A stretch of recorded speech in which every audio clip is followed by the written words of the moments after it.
صل على سيدنا ومولانا محمد صاحب التاج والمعراج والبراق والعلم دافع البلاء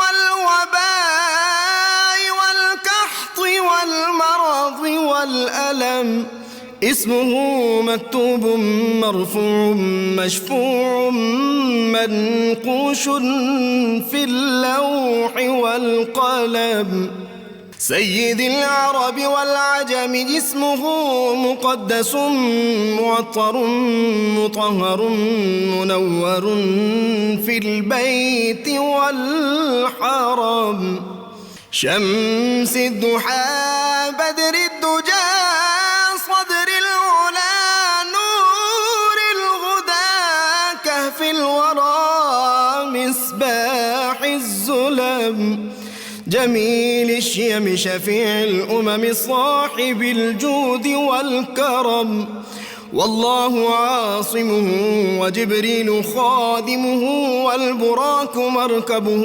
والمعراج سفره وفوق سدرة المنتهى مقامه وقاب قوسين مطلوبه والمطلوب مقصوده والمقصود موجود سيد المرسلين خاتم النبيين شفيع المذنبين أنيس الغريبين رحمة للعالمين راحة العاشقين مراد المشتاقين شمس العارفين سراج السالكين مصباح المقربين محب الفقراء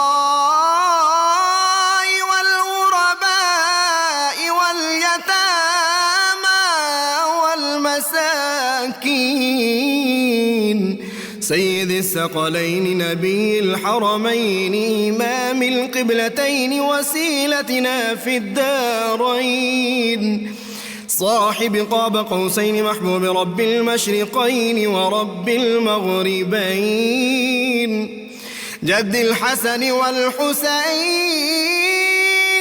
مولانا ومولى الثقلين سيدنا أبي القاسم محمد بن عبد الله